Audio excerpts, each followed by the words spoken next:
নমস্কার বন্ধুরা, আবার আমি হাজির হয়ে গেছি নতুন এক রেসিপি নিয়ে। আজকে আমি আপনাদেরকে করে দেখাবো গুজরাটি স্পেশাল রেসিপি, যেটার নাম হচ্ছে উন্ধিও রেসিপি। চলুন রেসিপিটা শুরু করা যাক। দেখুন, এখানে আমি এক কাঠি মেথি শাক নিয়েছিলাম। মেথি শাকটা কিন্তু একদম ছোট ছোট কুচো করে রেখেছিলাম। এরপর আমি এখানে 150 গ্রাম বেসন, 100 গ্রাম আটা, এরপর কিছু মশলা দেবো। যেমন এখানে একটু জোয়ান, সামান্য পরিমাণে লঙ্কা কুচি, হলুদ গুঁড়ো, ধনে গুঁড়ো, একটু বেকিং পাউডার বা খাবার সোডা, লঙ্কা গুঁড়ো আর সামান্য পরিমাণে দই দেব। দই আমি কিন্তু এখানে 2 চামচের মতন ব্যবহার করব। আপনাদের হাতের কাছে যদি দই না থাকে, এটা 2 চামচ আপনারা লেবু রসও দিতে পারেন। এরপর অল্প অল্প জল দিয়ে আমি ডোটা মেখে নেব।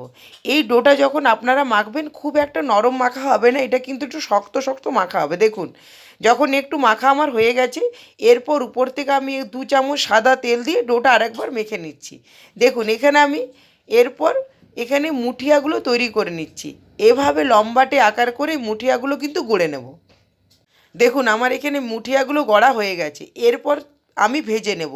এখানে আমি সাদা তেল খানিকটা গরম করেছিলাম, সেই গরম তেলের মধ্যে আমি মুঠিয়াগুলো একে একে ছেড়ে দেবো। আঁচটা কিন্তু সিম করে মুঠিয়াগুলো কিন্তু ভাজবো, নইলে আপনাদের মুঠিয়াগুলো কি হবে, ভিতরটা কাঁচা থেকে যেতে পারে।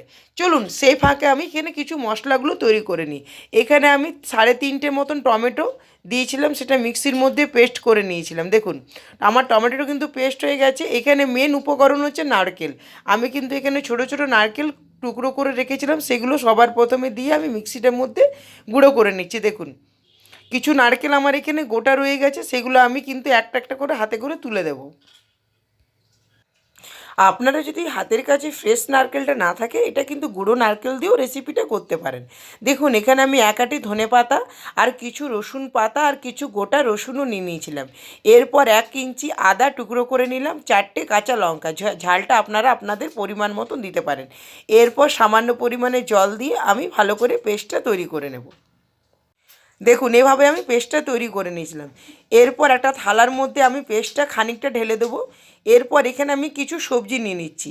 যেমন এখানে একটু গোটা বেগুন আমি পাইনি, সেই জন্য আমি একটু বেগুনটা ছোট ছোট টুকরো করে কেটে নিয়েছিলাম। এখানে আমি একটা কাঁচা কলা আর কুমড়ো দিয়ে ভালো করে এই মিশ্রণের সাথে আমি মেখে নেব। আপনারা যদি রসুন না খান, তাহলে রসুনটা আপনারা স্কিপ করতে পারেন।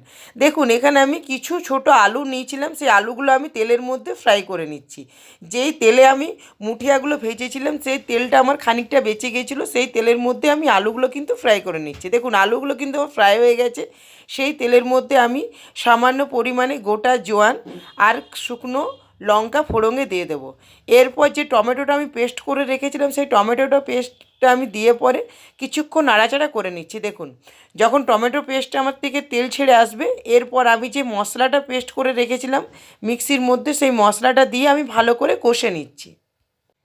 বন্ধুরা, আপনারা যদি রসুন না খান, তাহলে আপনারা রসুনটা স্কিপ করতে পারেন। এরপর আমি এর মধ্যে সামান্য পরিমাণে ধনে গুঁড়ো, হলুদ গুঁড়ো দিয়ে মশলাটা আরেকবার কষে নিচ্ছি। যখন মশলার থেকে আরেকবার তেল ছেড়ে আসবে, এর মধ্যে আমি এখানে মেন উপকরণ হচ্ছে, এটা হচ্ছে শিম বিচি। শিম বিচিটা আমি আগের থেকে জলে ভিজিয়ে রেখেছিলাম, সেই শিম বিচিটা দিয়ে আর গোটা শিম, এই দুটো কিন্তু উপকরণ আপনাদের দিতেই হবে, গোটা শিম আর শিম বিচি।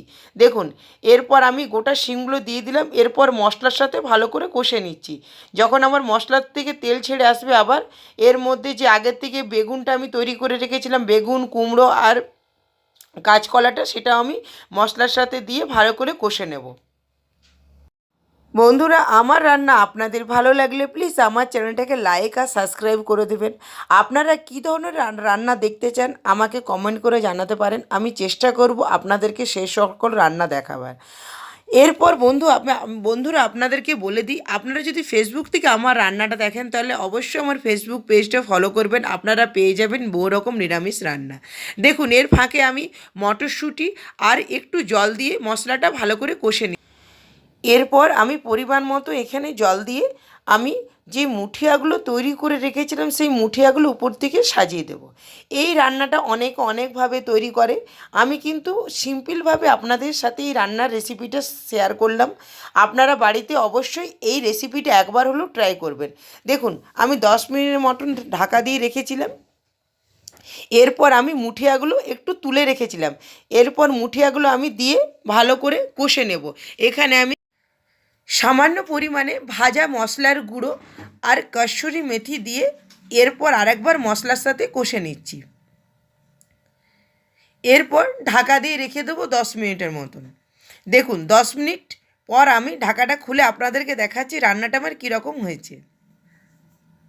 এটা কিন্তু গরম ঠান্ডা দুইয়েই পরিবেশন আপনারা করতে পারেন, লুচি পরোটার সাথে খেতে ভাল লাগে। আমি আজকে লুচির সাথে এটা পরিবেশন করলাম। বন্ধুরা আপনারা অবশ্যই বাড়িতে একবার হলেও এই রেসিপিটা ট্রাই করবেন, আমাকে কমেন্ট করে জানাবেন আপনাদের কেমন লাগলো। বন্ধুরা আজের মতন এই পর্যন্তই, দেখা হবে নতুন কোনো রান্নার এপিসোডে।